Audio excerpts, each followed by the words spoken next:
If you've ever played the new zombies mode that they put into this game, you can kind of tell that it's not really meant to be played by yourself. It's kind of meant to be played as a squad of 3 for some reason this year. Zombies has always been up to 4 players. I don't know why they decided to change that. But usually, it's also been meant to be able to be done solo. This year, it still can be done solo. You just gotta make sure you go to squad fill and take that off. But it's a bit more challenging, especially depending on where you go in the map. So, with this video, I'm hopefully gonna help you guys out. A couple tips and tricks on how to survive and get better. First one would be to go on just like a loot run. You see we got some decent loot here. We got a couple weapons. They'll give you a couple weapons like this one right here, the Swarm, that have no attachments. Just a regular contraband weapon. I started getting rid of some because you can only hold up to 20. And when you're doing these loot runs, you're going to be wanting to pick up better weapons. Like, these 2 pistols got 2 attachments, this one has none. My assault rifle we're running here's got 3.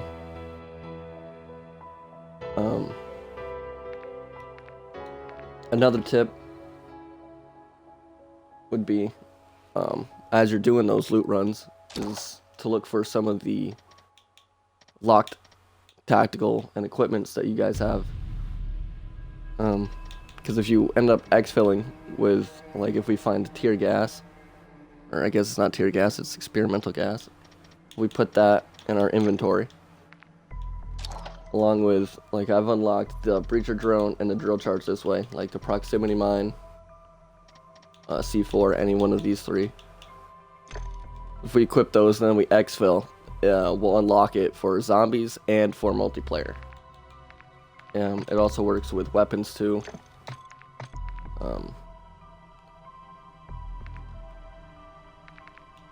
Like the karambit knife, if we find the karambit knife on the map and we exfil with it, then we don't have to worry about doing the daily because we'll just have it unlocked.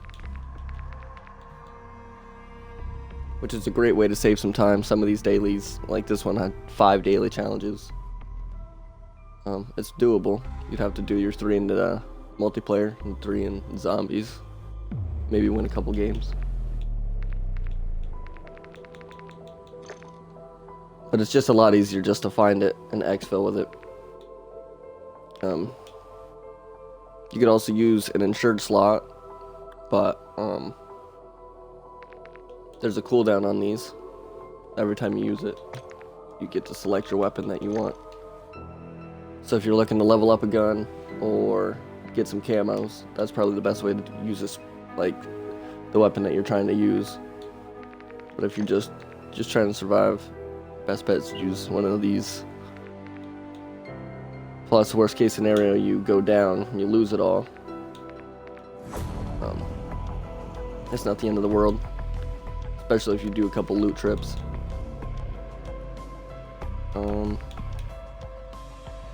As for items you're going to want to run into doing,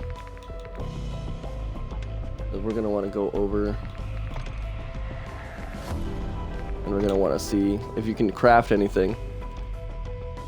We can craft these 2 perks, which are really good perks to have, especially if we're doing solo.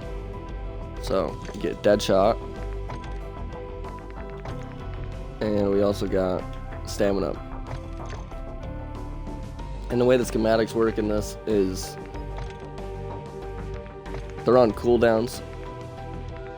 I'm sure the rare is going to be less, and then the common's probably going to be pretty, I would say, quick. I don't have any unlocked to compare, but I do know that these take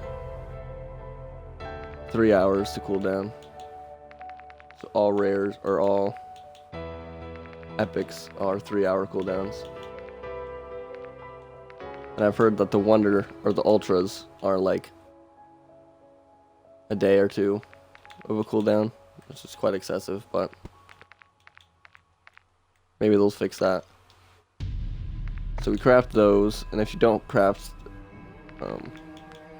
anything you find in your stash at the end of the game, any perks you pick up that you keep there will go in this slot.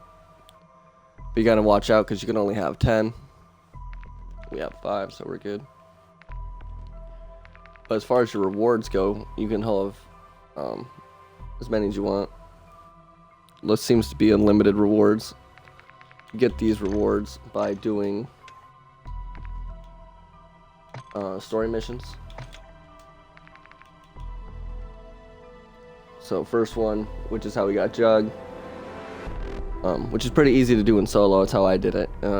Find a contract on a map. You just gotta ping it, complete a contract, and then you just gotta exfil. And then once you do that, you'll get some XP and you'll get a perk that you could use.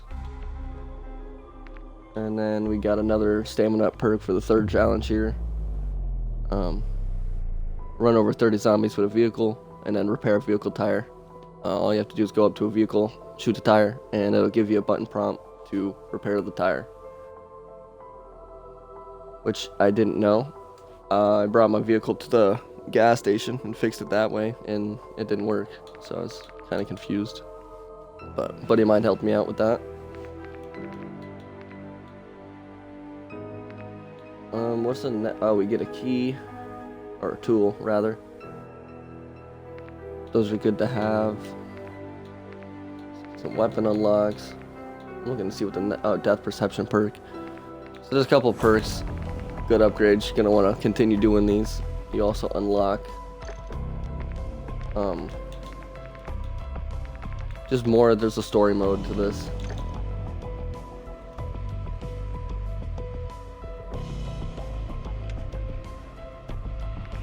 So we're running these. You're going to want to pick up self-revives are really good. Gas masks will help. They're not too important. Most important, I would say, would be the armor. You're going to want to get a good armor vest. Another thing you're going to want to make sure you're running is a really good field upgrade. I either run the Ether Shroud, which makes you go invisible for like, I want to say it's like 10 seconds. It's not too long. And the other one I was running was the Energy Mine, which is really good. Like shoot out this giant ball of lightning, and it kind of pulses and just wipes out a bunch of zombies. Healing aura is pretty good, but these ones have a really slow recharge. Heals all players immediately. Then you get Frenzied Guard, which gives you max armor, but brings all the zombies on you for 10 seconds.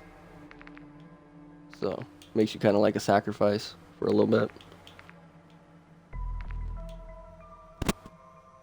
Frost Blast just damages enemies with some slowness. It's kind of like a stun grenade. Kind of freezes them in place a little bit. And then the Tesla Storm is kind of like the Wonder Waffle.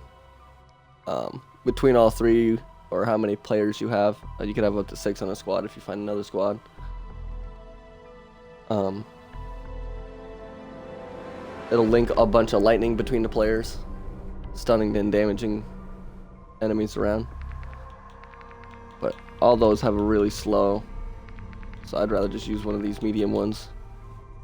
You get it about twice as fast.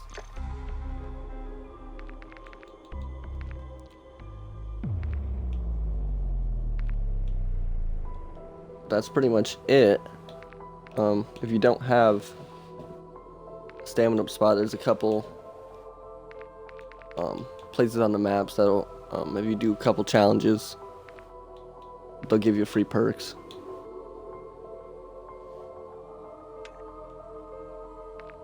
And you can have up to 3 loadouts. You're going to want to make sure you have 3 loadouts. It's pretty good to have.